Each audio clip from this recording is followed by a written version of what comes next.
right, good morning, Curtis. I say great lead by yours. I hope that they in Fenway Park, I hope that they gut it and put new seats in there. Somebody who goes to a lot of games, I would love for them to do that. You have trouble fitting in the seats? Yeah, very difficult for me to fit in those seats. And I see plenty of bigger people go to the games, and it is uncomfortable. So, John Henry, if you're listening, keep Fenway around, but just change the seating. Well, you could do what some people do on an airplane and buy 2 seats. But it wouldn't matter because I can't lift the thing up to get room. Oh, yeah. So I'm everything's like the metal, so you're stuck there. So if you are a bigger person, it's an uncomfortable seating arrangement. But hopefully they'll do that with their new $1.1 billion building that they're building. But are you sometimes overflowing onto other seats? I'm definitely like if you're sitting next to me, upper body wise, like the casing of the sausage broke or something. Yeah, the muffin. I'm the top of the muffin spilling. Oh, you're the top. Oh, you're the muffin top. Yeah, spilling out to the other side. So luckily, there, there's no one that, if my wife sits next to me or something like that, but it's very uncomfortable. The top of the muffin is the best part of the muffin. No, I know that, but it's just very uncomfortable. But my lead is there. I was just saying because Curtis had such a great lead. I'm hoping that, they'll do something in during the match. I think your muffin top got in the way of your swing shot. Nice. All right, anyway. But my lead is very simple and quick. I think I'm going to say maybe I'll put some money on it. I'm gonna put a couple trumps on it. Cora will be gone by All-Star break. Okay. Wow. We can leapfrog on this. Do you have that audio I wanted? This is Alex Cora post game after another loss and putting some of the responsibility for where this team is on himself. Finally. We keep making the same mistakes. We're not getting better. At one point, it has to be on me, I guess, right? I'm the manager, so I got to keep pushing them to be better. They're not getting better. They're not. We keep making them the same mistakes. I'll be very honest about it, very open about it. You get frustrated, but at one point it's like, okay, what are we gonna do? What's gonna change? Because we keep doing the same thing. We can keep talking about one-road losses. They're 17, 18, whatever it is, and it's the same thing. So is it effort, preparation, like Duke said, attention to detail? I have no idea now. I watched that game. I was like, wow, this is real. It's frustrating. Wow. Okay. So he's putting it on himself finally. I guess.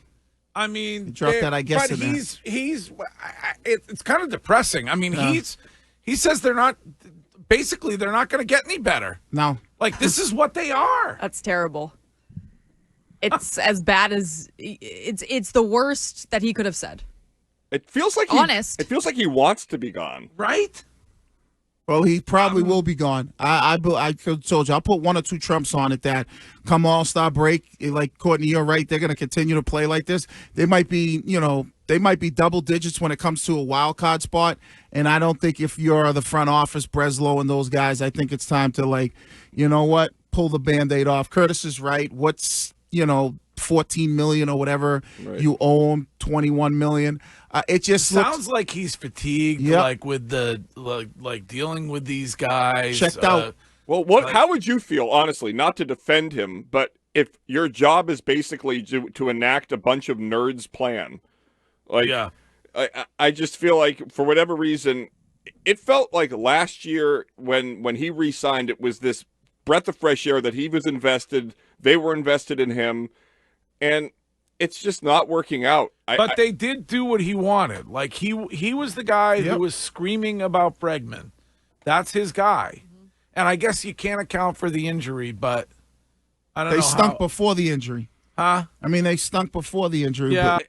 What a disastrous year, honestly. And he talks about the one-run games and what could you do differently? Like, well, it's your job as the manager in those situations when games are close to maybe, whether it's Trevor Story, Breslow talked about it, and, you might laugh at it, play small ball, do some things.